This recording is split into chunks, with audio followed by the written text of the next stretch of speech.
The biggest topic out there in business has been AI, right? And what's AI going to do and what to bring into your business. But that's really focused on tech. Hey, you better be aware of this. So hello there. Thanks again for joining us. This is Steve Taylor, and you've listening to another episode of the Do It For Yourself podcast.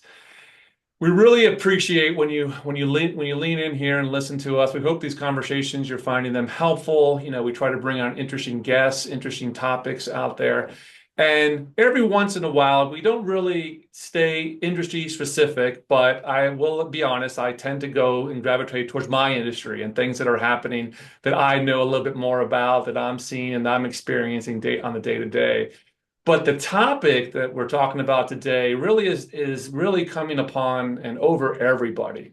I mean, the last few years, outside of setting politics aside, the biggest topic out there in business has been AI, right? And what's AI going to do and what to bring into your business. But that's really focused on tech, right? And how the technology, digital experience in your business is being transformed. All these people out there saying, hey, you better be aware of this or to be left behind.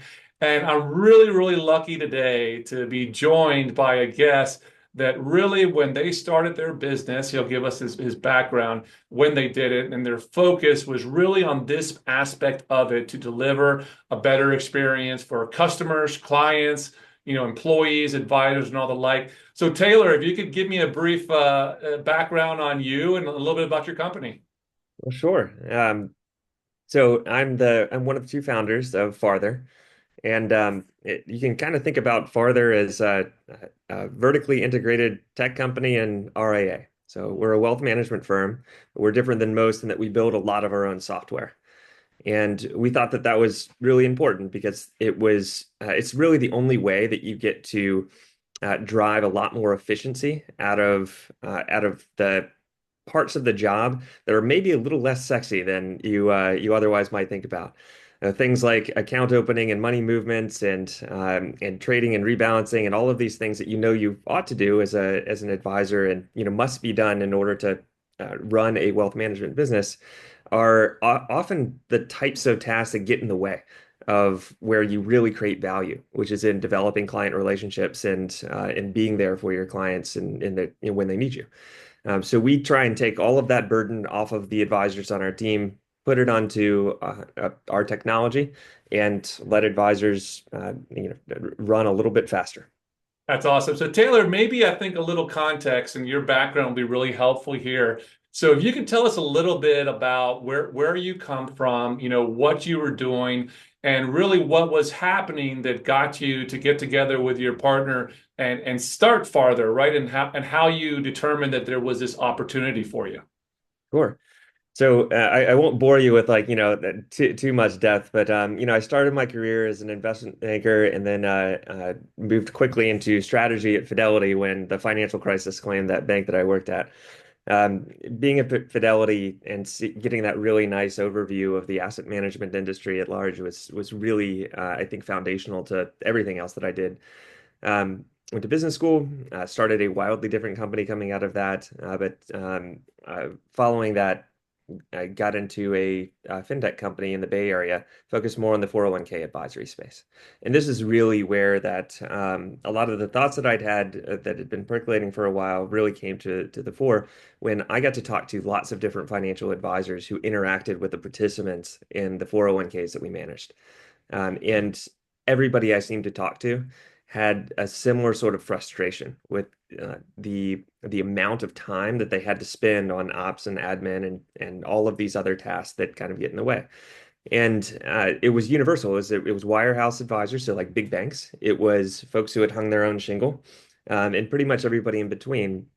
And it's mostly because the software that had been built for the industry to run those types of operations, it's either at large custodians that are mostly built with software from the 80s and or performance engines that are mostly built with software in the late 90s, early 2000s.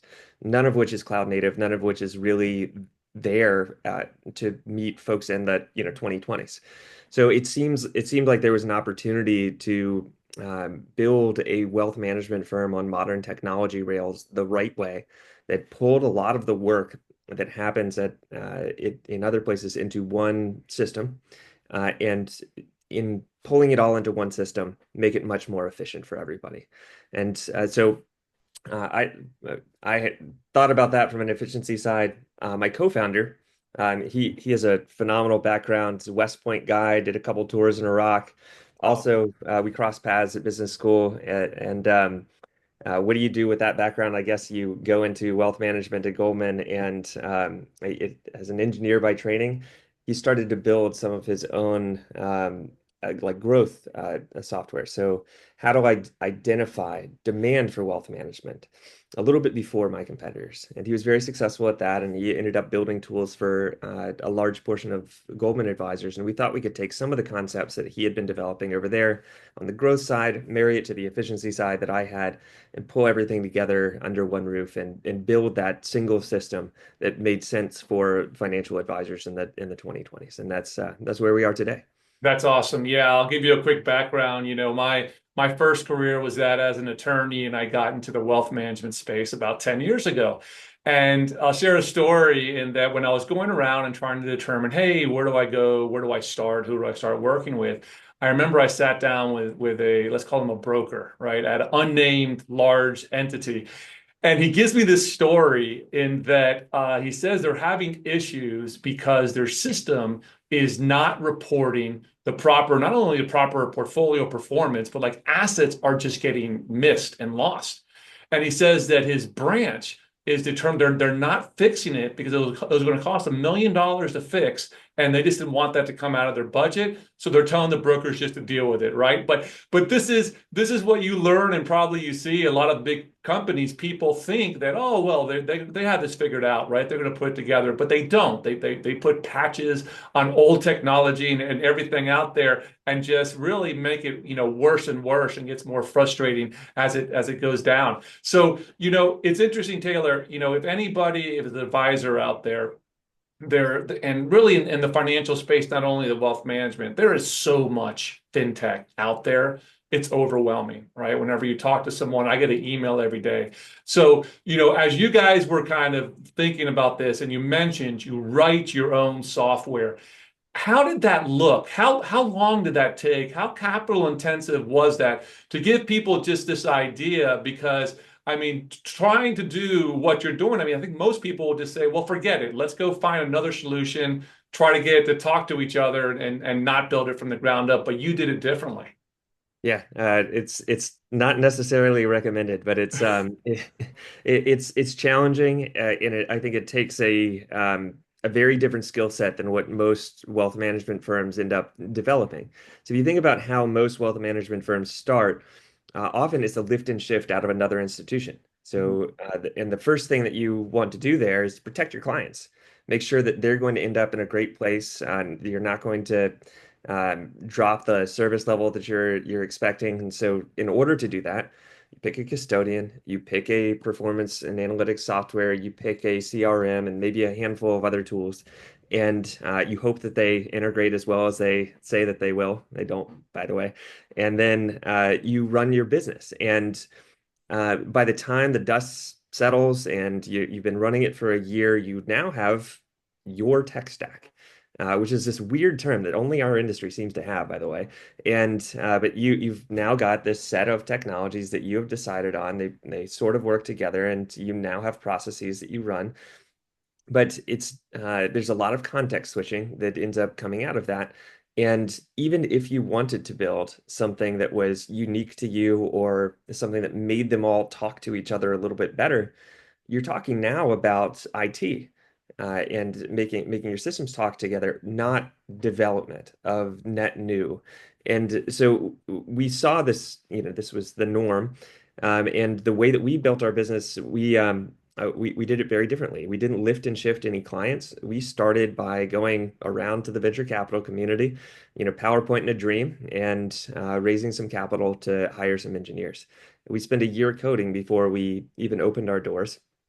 And when we did, to be frank, it was with a very a limited version of what we ultimately wanted to develop. But we needed to get out there. We needed to show that even with that, there was somebody somewhere who's willing to hand over everything they'd ever earned in their lives to a new firm, a new company, and me, who was not a relatively green advisor, who to manage their wealth.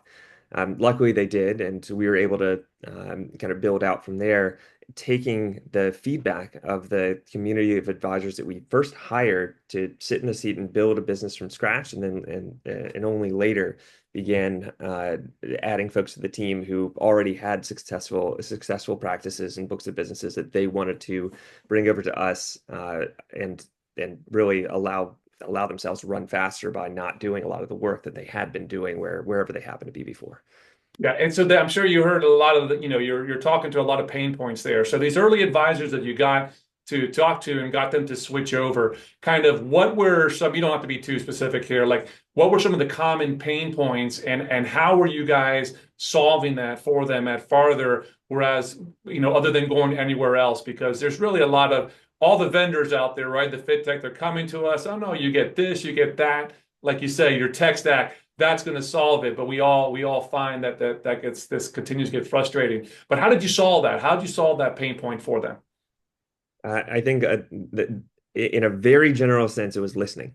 Okay. So one of the things that we have done, continue to do, is we had a sense of what we wanted to build.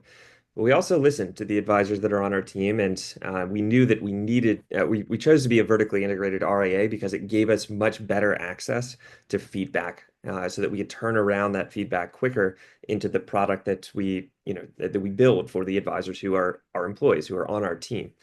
And so the rapid iteration on feedback was something that was extremely helpful to us.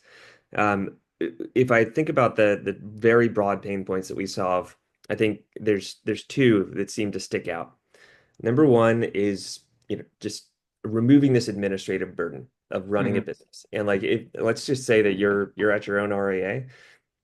You're asked to do an enormous number of things. You're asked to be an advisor, of course. You're asked to be a therapist as an advisor. You're asked to be a marketer, a salesperson, an administrator. So it's especially as before you have a team that can support you, you're doing all the paperwork. You're interacting with the custodians. You're fulfilling all of that operational burden, and then you're also an investment manager, sometimes an asset manager.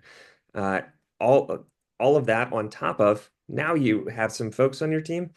You need to be HR and finance, and you are running a business. That's a lot to ask of an individual or a small team to do.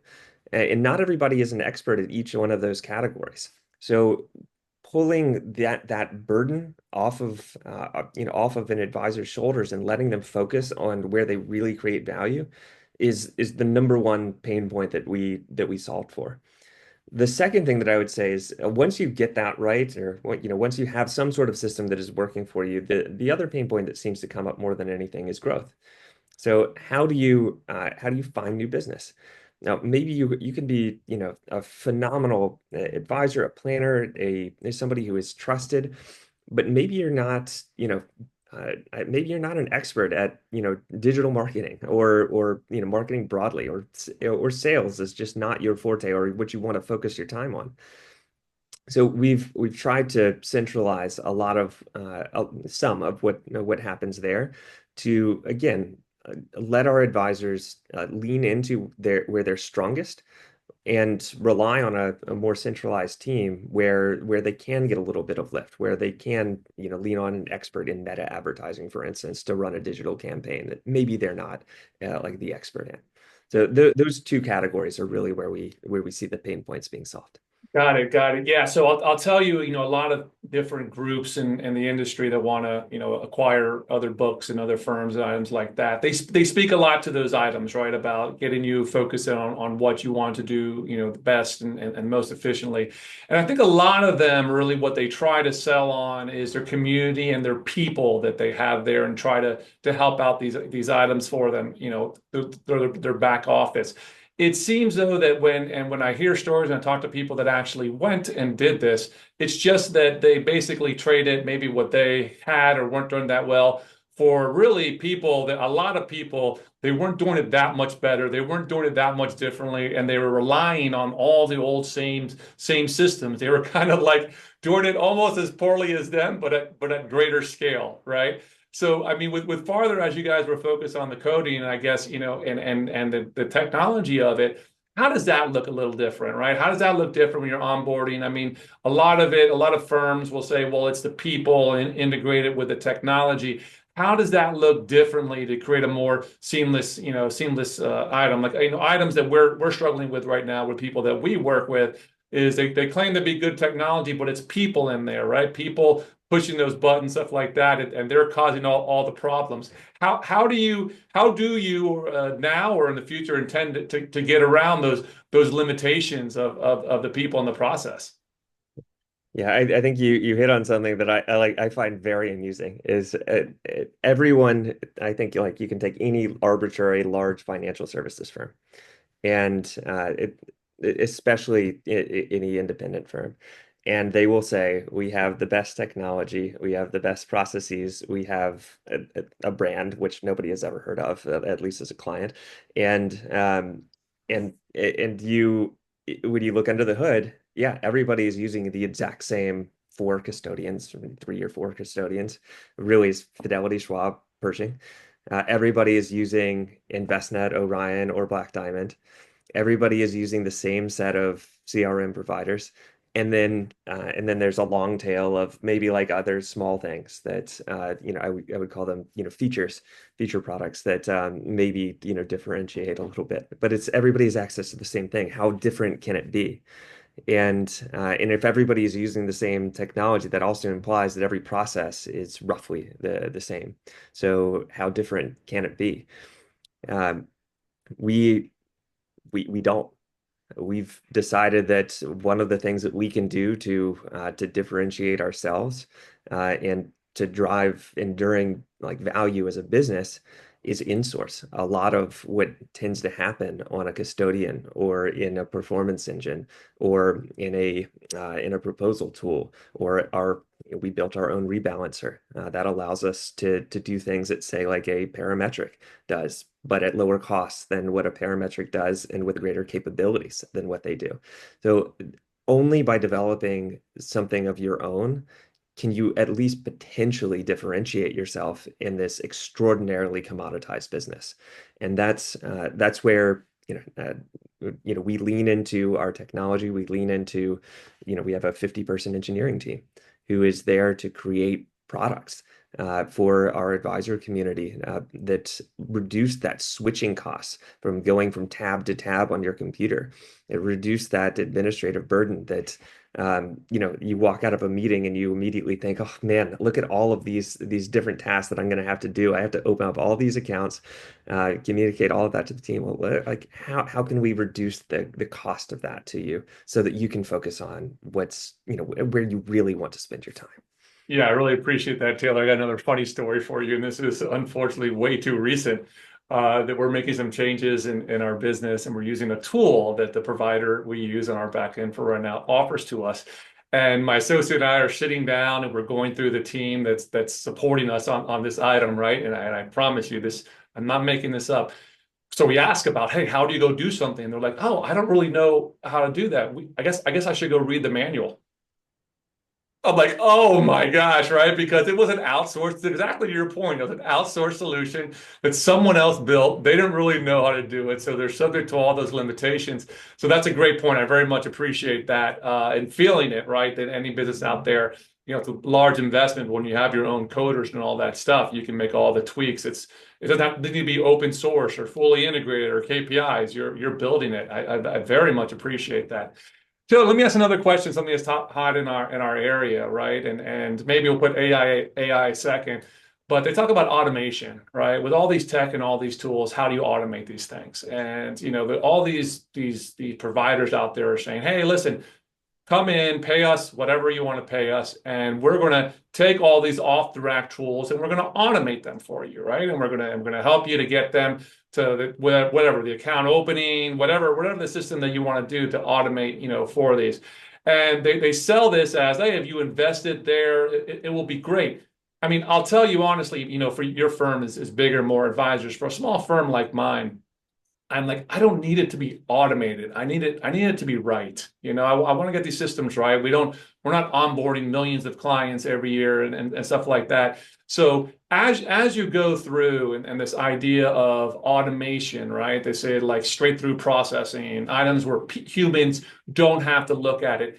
How do you balance that, right? How do you balance automation and efficiency with accuracy, right? Is it all coding does it, or is it coding plus your people? I think at least with where the industry is right now, it's always going there. It right now is coding plus people. Like Yeah, there really is no way to 100% automate every aspect of the various processes that you run into from a wealth management perspective, especially across many custodians. Um, you can do a lot though. And a lot of that comes down to, can you communicate with the systems that you want to communicate with in ways that are other than PDF, or even worse, like if there's wet signatures involved and things like that.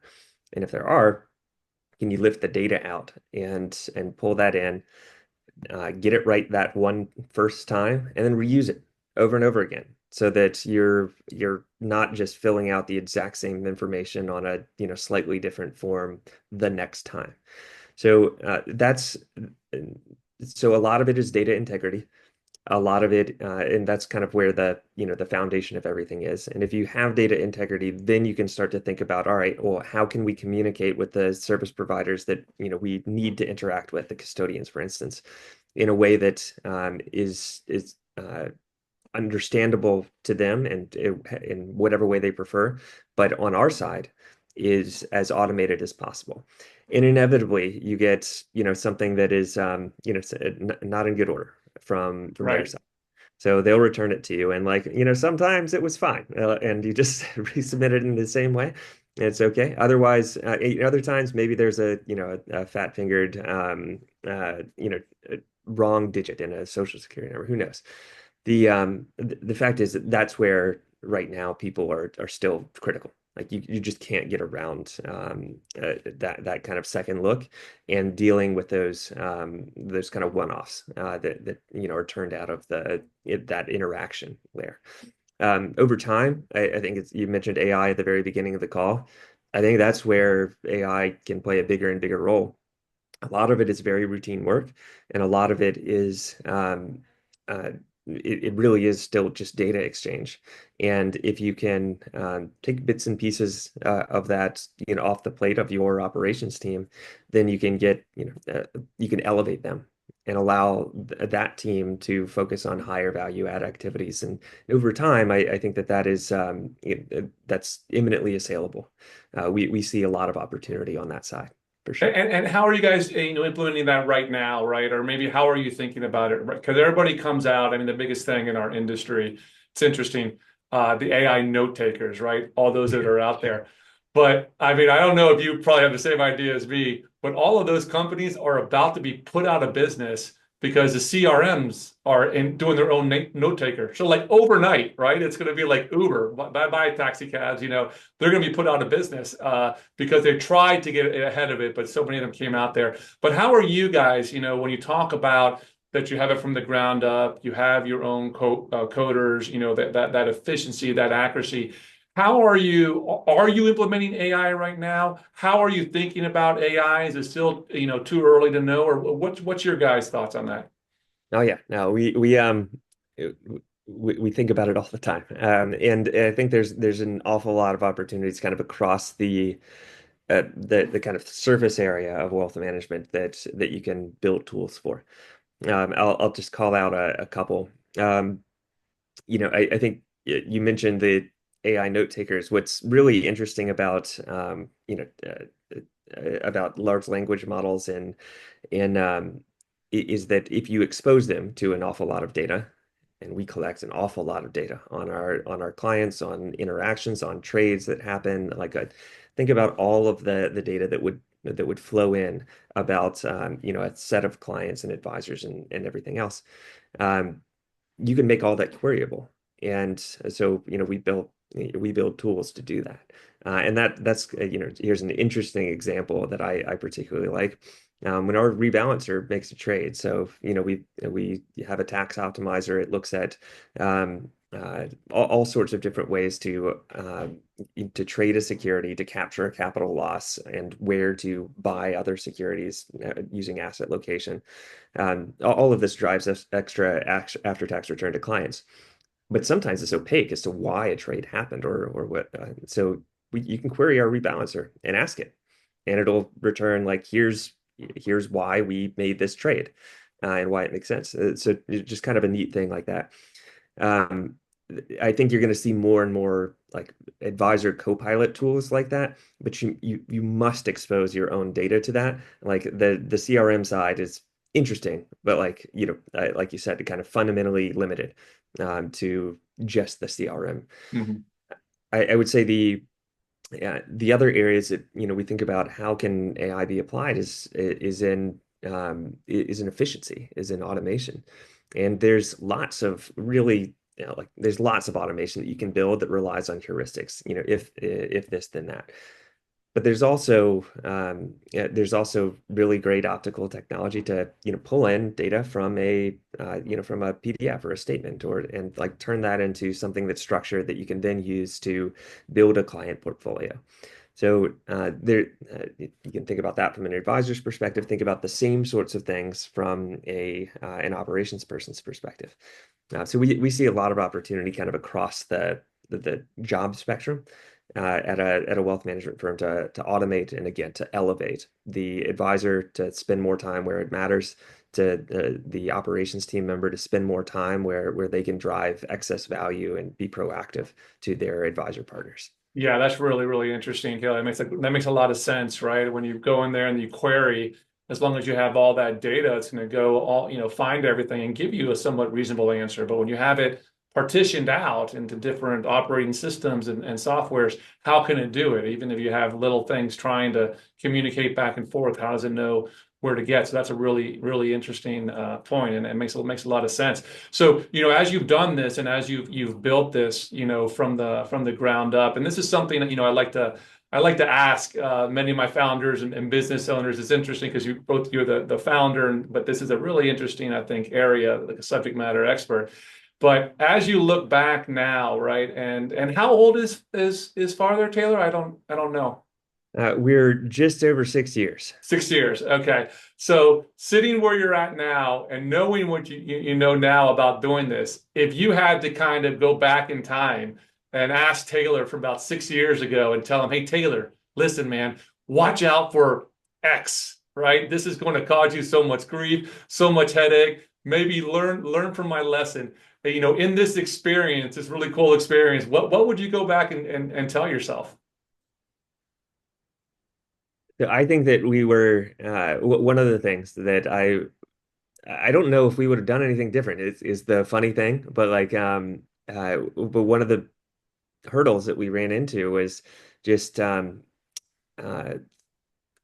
understanding just how necessary it was to deal with alternative assets and in margin lending very, very early in our existence. Hmm. And we thought that that was a problem that we wanted to address, and that we could kick down the road. But it turned out to be pretty critically important to adding members to our team. If we're going to address wealth where wealth is, those are important tools to utilize. And I think had we known that at the very beginning, we may have made different decisions around like what we prioritize to work on first. The order of operations would have probably changed a little bit. Maybe our choice of partners, our earliest partners might have changed a little bit, but ultimately, I think it would. I don't know if that being said, I don't know if we would have actually made that decision because it would have been much harder to get off the ground.